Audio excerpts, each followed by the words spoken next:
सहारनपुर के देवबंद में राष्ट्रीय लोकदल के मुखिया चौधरी जयंत ने कहा कि केंद्र सरकार ने पूर्व प्रधानमंत्री स्वर्गीय चौधरी चरण सिंह को भारत रत्न देकर जो सम्मान दिया है वह उसका कर्ज नहीं उतार पाएंगे। उन्होंने कहा है कि आज देश का किसान भाजपा के साथ कंधे से कंधा मिलाकर खड़ा है।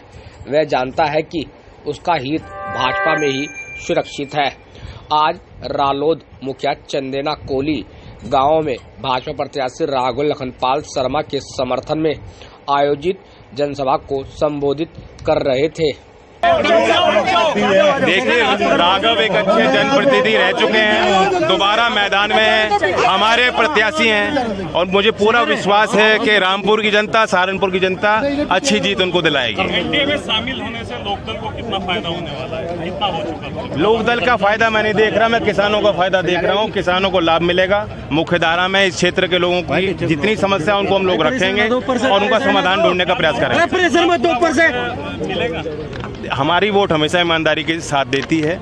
जो भी निर्णय मैंने लिए आज तक, चौधरी अजीत सिंह जी मुझसे पहले लेते थे या चौधरी चरण सिंह जी लेते थे, दल के लिए, कार्यकर्ताओं का सम्मान रखने के लिए, क्षेत्र के लिए, उनको निभाने का काम लोगों ने किया।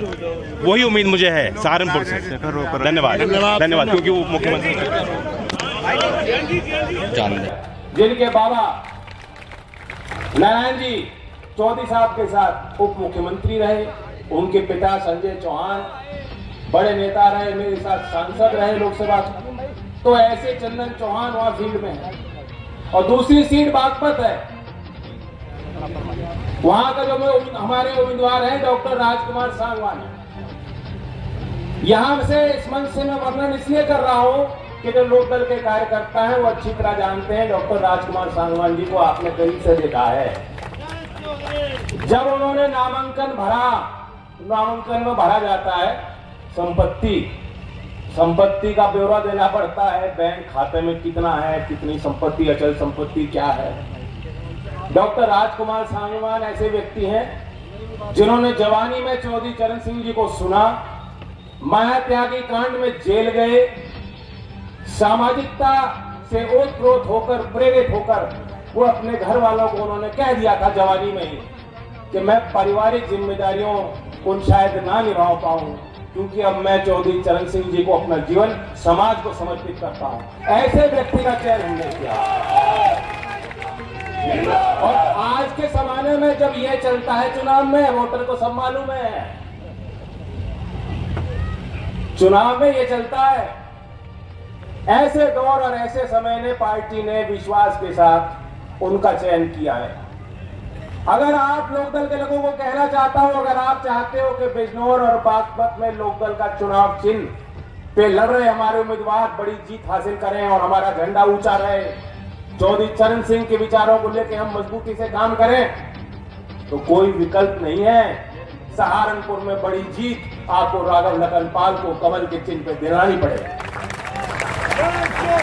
इसलिए मैं वर्णन करना हूं, बागपत और बिजनौर का जिक्र इसलिए सहारनपुर कर रहा हूं। एक समय था सहारनपुर से हमारे पार्टी के सारे टिकट बटा करते।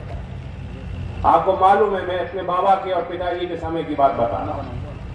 तो सहारनपुर का अपना स्थान है और यहां के लोग बहुत मजबूत हैं। यहां के लोग न्यायप्रेमी हैं, भाईचारे को भी पसंद करते हैं, बाबा साहब भीमराव अंबेडकर को मानते हैं और चौधरी चरण सिंह जी को मानते हैं। कल ही बाबा साहब की जयंती भी थी, धूमधाम से सहारनपुर के लोगों ने मनाई। सभी वर्ग के लोग उनको एक नायक के तौर पर देखते भी हैं। बाबा साहब ने एक बात कही थी कि जो झुक सकता है वो कभी कभी झुका भी सकता है। तो जो लोग बाबा साहब को मानते हैं आज भी कहीं किसी तरीके से कमजोर नहीं है।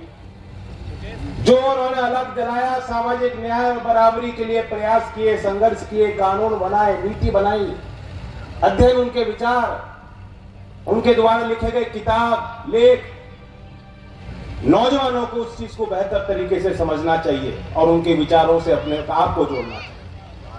जिस तरीके से बाबा साहब के निधन के कई दशक बाद उनको भारत रत्न मिला था, उसी तरीके से लगभग 4 दशक बाद चौधरी चरण सिंह जी के निधन के बाद भारत रत्न का